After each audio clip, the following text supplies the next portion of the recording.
Viscosity. Materials required: stopwatch, tall glass jar, scale, vernier calipers, glass beads, thread, glycerine. Procedure: measure the inner diameter of the glass jar using a vernier calipers. We can measure the diameter of the jar as 3 centimeters.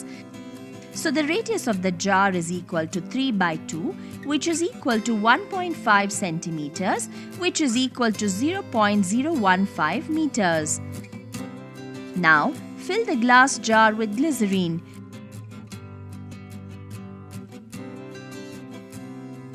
Take a glass bead of diameter 5 millimeters and drop it gently into the liquid. It falls down in the liquid with accelerated velocity for some time and then moves with a uniform terminal velocity. Using a thread, mark a reference point A below the point at which the bead acquires terminal velocity.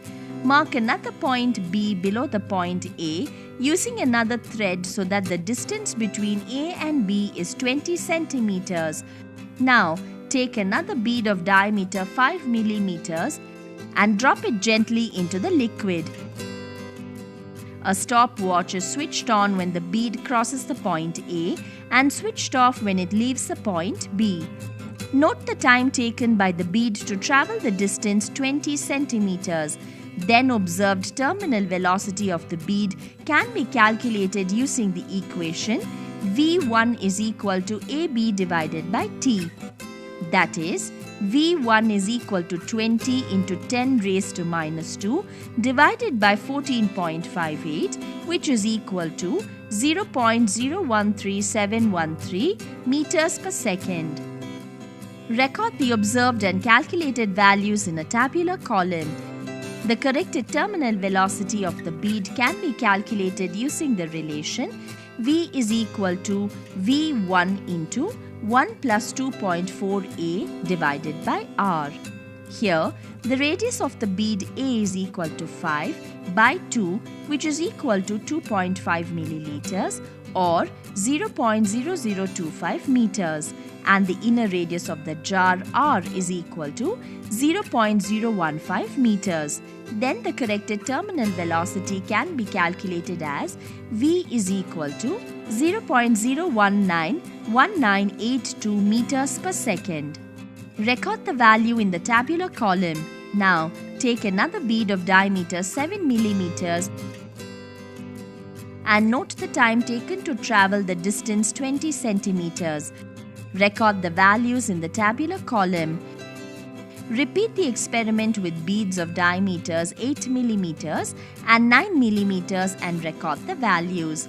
Since the density of the liquid sigma is 1260 kilograms per meter cube and the density of the glass bead rho is 2600 kilograms per meter cube, the coefficient of viscosity of the liquid can be calculated in each case using the equation eta is equal to 2 by 9 into r squared g into rho minus sigma divided by v, and is found to be 0.9499 Newton second per meter square.